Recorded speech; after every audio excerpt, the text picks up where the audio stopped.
He was like the first friend I made all on my own. Right. Yeah. And then our parents became friends through work, and it was just what a way to leave every day. God, that's a spectacular view. Yeah. Well, and that's funny too, of how you get like you have a friend that's sort of an assumed friend, like you just become conscious or aware in the friendship, right? As you become older and then you have other friends that you acquire that you like. No, I made a conscious decision towards those friends, and there is a difference certainly in that they just have different, characterfully different, not value different.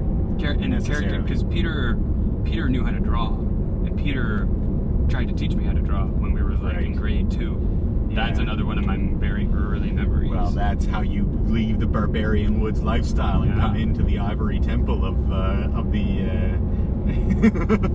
of the intellectual erudite. And then Magic the Gathering, that was a huge thing for us. Yeah. That really opened up a bunch of different... At the school there? At the school there, yeah. Jimmy, Mar, Peter Goldie and I would play Magic together. Nice. It was incredible. Yeah. Interesting. Where'd you get the cards? You buy them? Mom and Dad would buy them. Yeah, you get like a deck for like $20, which that's fucking expensive, right? But yes. At the time, certainly. Like the idea of getting $20 together if I do that five times, I can get a whole Lego set. it might have been less expensive at the time. That's how much it is now, actually. Yeah, it probably was. I mean, to get a whole deck together, right? Yeah. They were charging, They were smart. Those guys made so much money. Sure. Yeah. And they made a great game that lasted like a generation. Had a formative interaction with you, which was critical in shaping your worldview. And getting back into that as an adult, that was such a nice thing. Yeah, that's interesting. Yeah. Why? The game matured.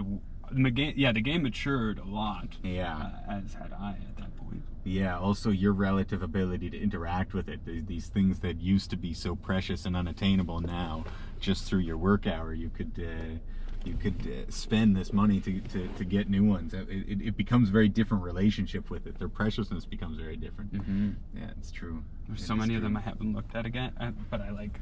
Yeah. I'm gonna keep those Magic cards forever. Yeah, so many of those games that have like a forced preciousness that are the difference in the card material between the good and the bad is virtually nil. So the preciousness is entirely in the content of the card, whatever the material information is. And so some of those things, because they require because they're building in a kind of preciousness to it, they have to.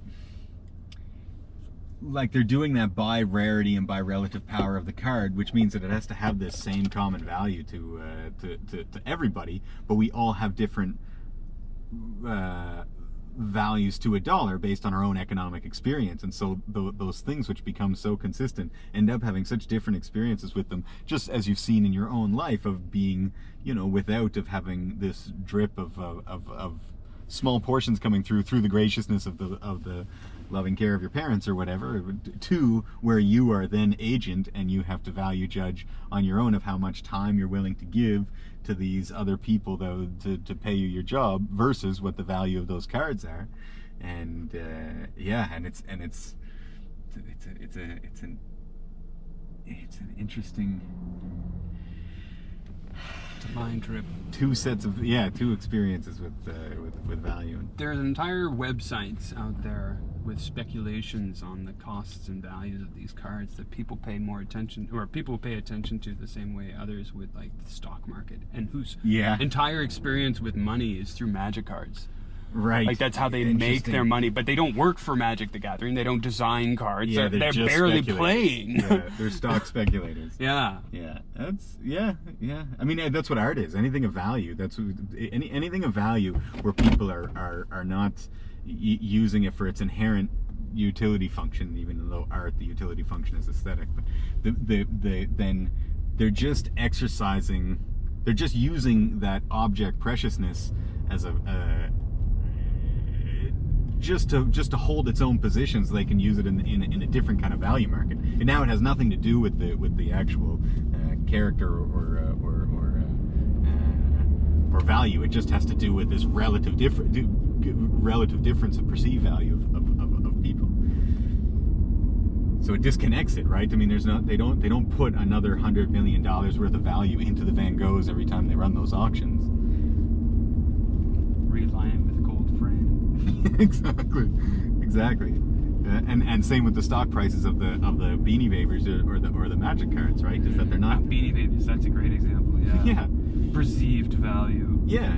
And knowing the difference between those two is really important in terms of framing our own agency as people in this world. That's where look at the difference in these two colors here.